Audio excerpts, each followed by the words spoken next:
Michelle-Lynn Erstikaits is the first one to tell you that she's had a troubled past. She's been in and out of prison for most of the last several years. Now she's coming forward to tell about a stint that she did in Grand Valley Institution in October 2007. She says she was in the cell next door to Ashley Smith and was there on the morning that she killed herself.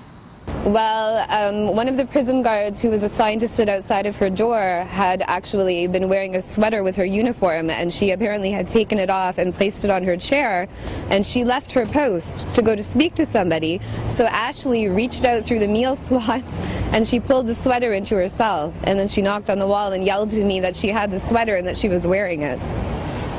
Now, at the time you thought it was funny. You would later find out that it wasn't so funny. No. What happened? Well, apparently it turns out that when the guards went in that evening to physically remove the sweater from her, she had managed to rip a strip of the material off of the sweater, and that is probably what she had used to kill herself with. No, Ashley, I don't have a choice. Okay? It's your security. The doctor, psychiatric doctor, prescribed the injection. Okay? You collaborate. And this time the guards had been ordered not to go in and help her. Well, the disturbing facts were that the guards, I heard them first thing in the morning banging on her door, kicking it and yelling at her, and I yelled at them to leave her alone because I thought they were picking on her.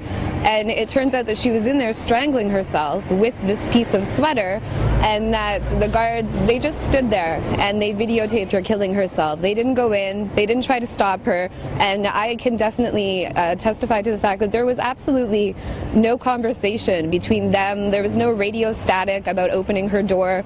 I mean, they did nothing. And in this situation, they should have gone in there and they should have physically stopped her. You're hurting my neck!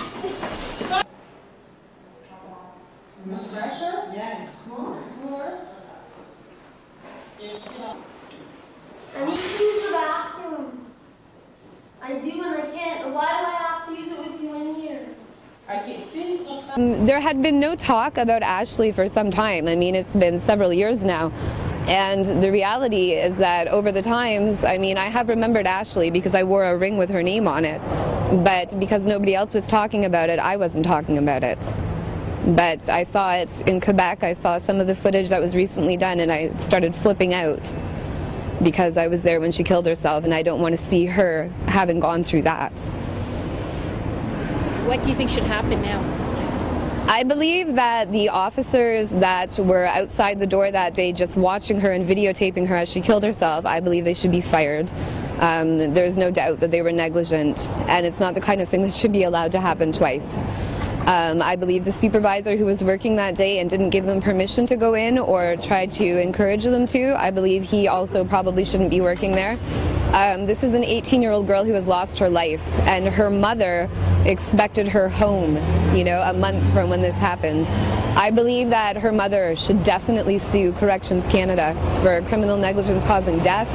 I mean, it's horrible all around. What are your best memories? I mean, you only spent a few days next door to Ashley, but what do you remember about her the most? She was very, very adorable. She was so cute. She loved Nickelback. She was playing that song, "Hey, I Want to Be a Rock Star," over and over again. And she also had a crush on Leonardo DiCaprio. I remember her as being a kid.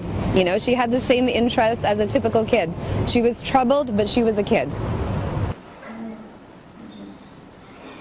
I don't need injections. For the Toronto Sun, I'm Michele Mandel.